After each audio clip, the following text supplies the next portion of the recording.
Salve a tutti carissimi, stavo preparando il video relativo alle straordinarie apparizioni della Vergine Santissima nei cieli di Meggiugori, quando è arrivata la notizia di un fenomeno molto particolare su cui l'autorità ecclesiastica deve ancora esprimersi.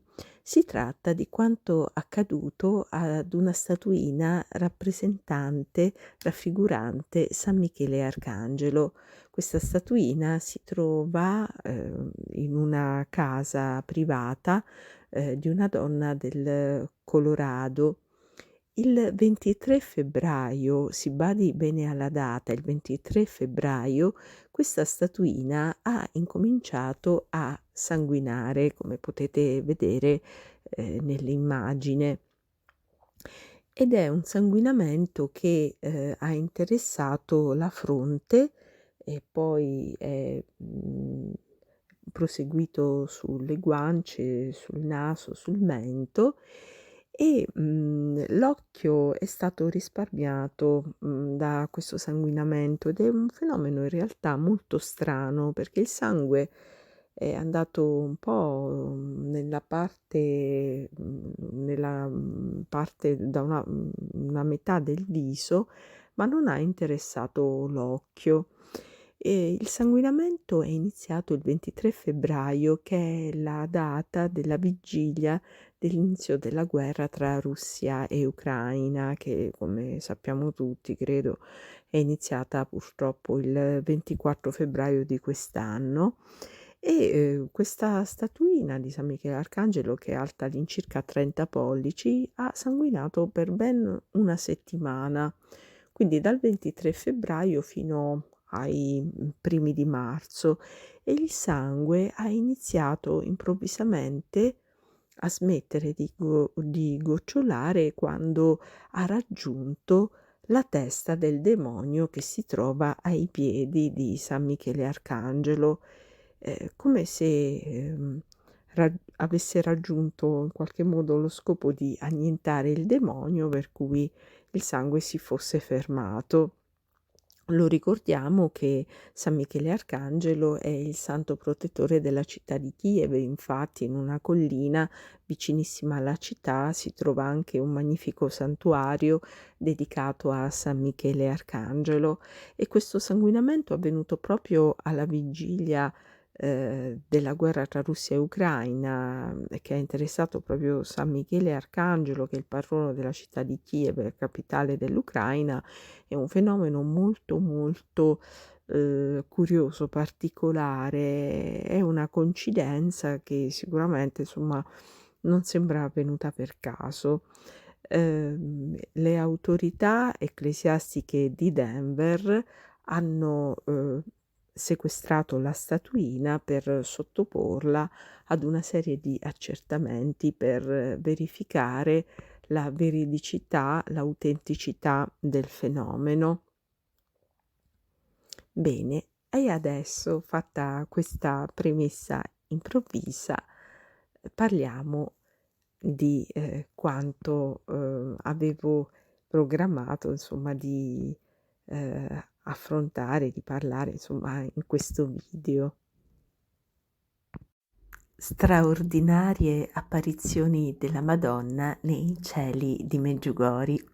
Salve a tutti carissimi, oggi voglio parlarvi di quanto è successo proprio qualche giorno fa, il 17 marzo, nei cieli di Meggiugori. Ebbene, come potete vedere dalla foto, è apparsa la Vergine Santissima nei cieli di Meggiugori. Nella foto che, vi ho caricato, vi ho postato, potete vedere chiaramente la sagoma della Vergine Santa con le braccia aperte, e vi ho caricato anche altre foto per farvi vedere meglio questa sagoma della Vergine Santissima. Lo ricordiamo che il 18 marzo è un giorno molto importante, molto particolare, perché è il giorno in cui la Vergine Santa compie la sua apparizione annuale alla veggente Miriana, lasciandole dunque un messaggio straordinario.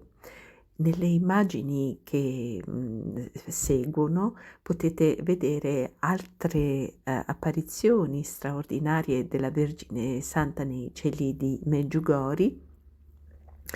In particolare, ecco, vorrei invitare la vostra attenzione a focalizzarsi su questa immagine che rappresenta sagoma, raffigura la sagoma della Vergine Santa che è sopra la chiesa di San Giacomo, che è appunto la chiesa di Meggiugori.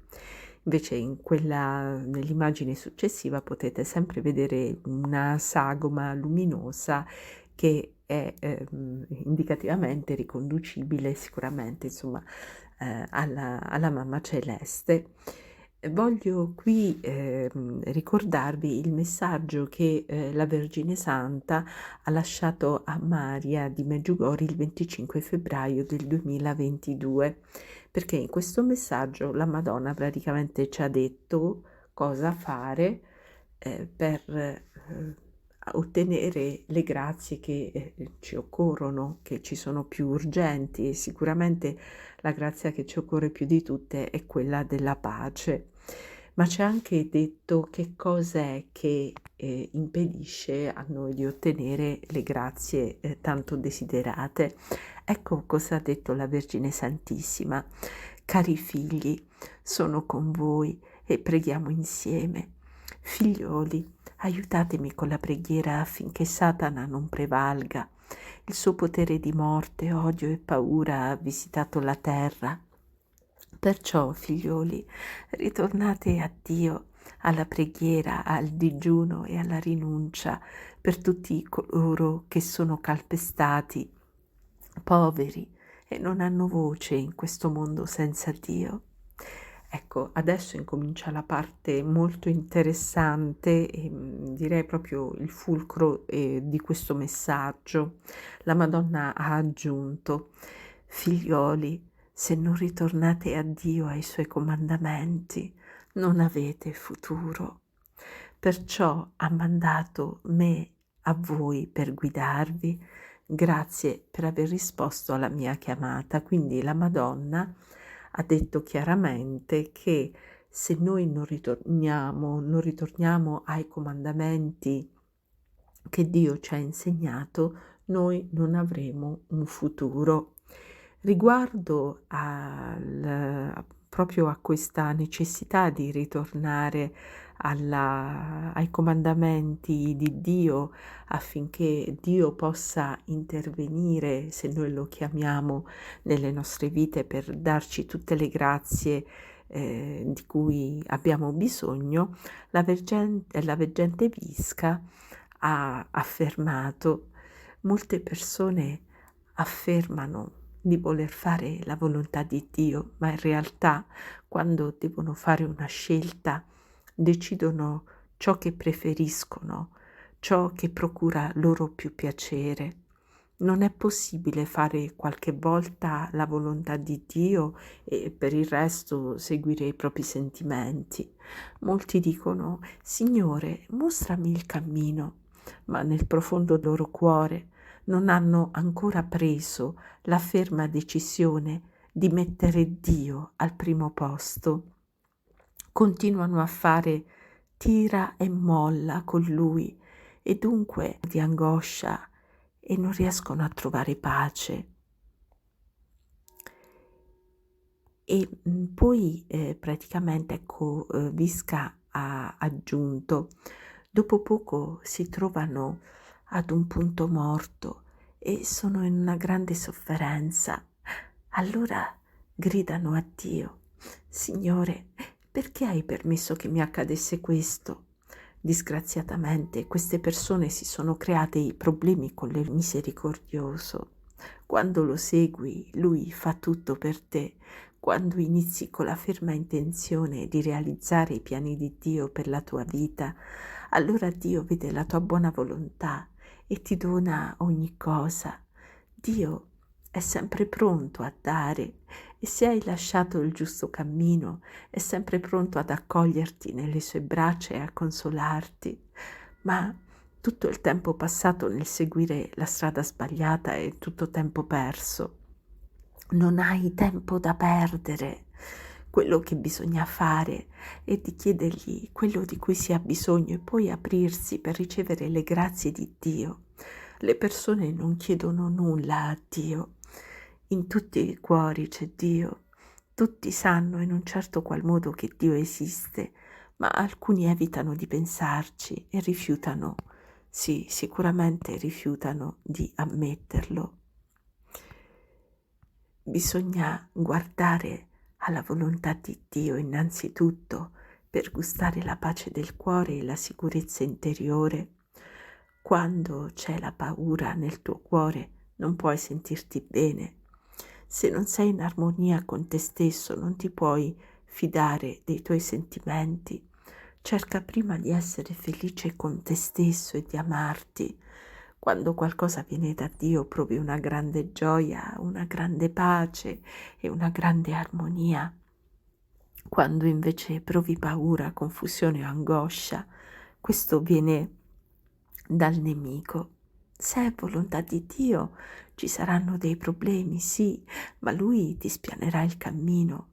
Quando fai la volontà di Dio, Lui ti dà tutto quello di cui hai bisogno ed i problemi e le difficoltà finiscono per scomparire.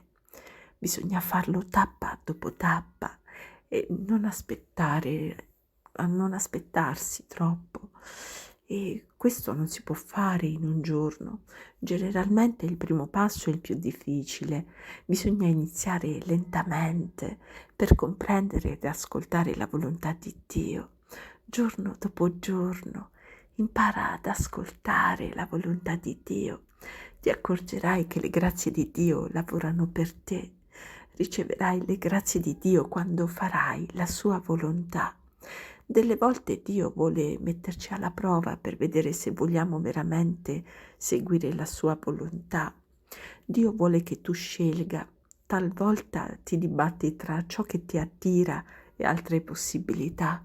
Dio ha fatto a ciascuno di noi un grande dono, il libero arbitrio, la libertà. Vuole che tu scelga e che tu faccia uso della tua libertà. Dio non vuole mai farti violenza. Delle volte ci areniamo e facciamo la scelta sbagliata, ma Dio è misericordioso e sa tutto. Dal momento che dimostriamo la nostra buona volontà a seguirlo, Dio ci aiuterà. Non bisogna aver paura di nulla, ma semplicemente bisogna rinunciare a quello che ci disturba e darlo a Dio. Non si può pregare se permettiamo alle turbolenze di entrare in noi. Satana cerca sempre di seminare la confusione nei cuori, allora sii conscio della sua presenza e delle sue azioni e non lasciarlo agire sul tuo cuore.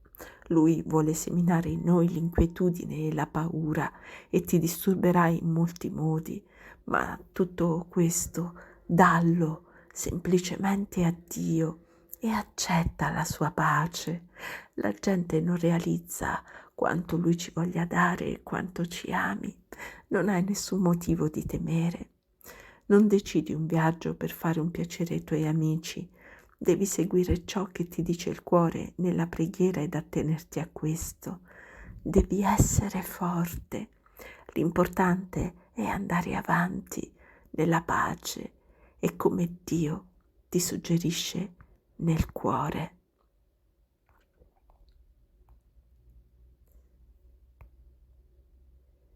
Ecco, disponiamo i nostri cuori ad accogliere ciò che Dio ha in serbo per noi. Come possiamo metterci a servizio di Gesù e di Maria e capire i loro piani per noi se non sottomettiamo prima i nostri? Quando Dio è veramente il primo dei nostri pensieri, la nostra principale preoccupazione e di fargli cosa gradita. È evidente che tutti possiamo constatare che Dio benedice gli sforzi di coloro che mettono la sua opera al primo posto. Questa testimonianza di Visca è stata raccolta per noi da Suor Emmanuel di Medjugorje. Io vi ringrazio tantissimo per l'attenzione che mi avete dimostrato, che dimostrate sempre per tutto ciò che riguarda la nostra amata Mamma Celeste, e che ci benedicano i sacri cuori di Gesù, di Giuseppe e di Maria. A presto, carissimi. Preghiamo tanto.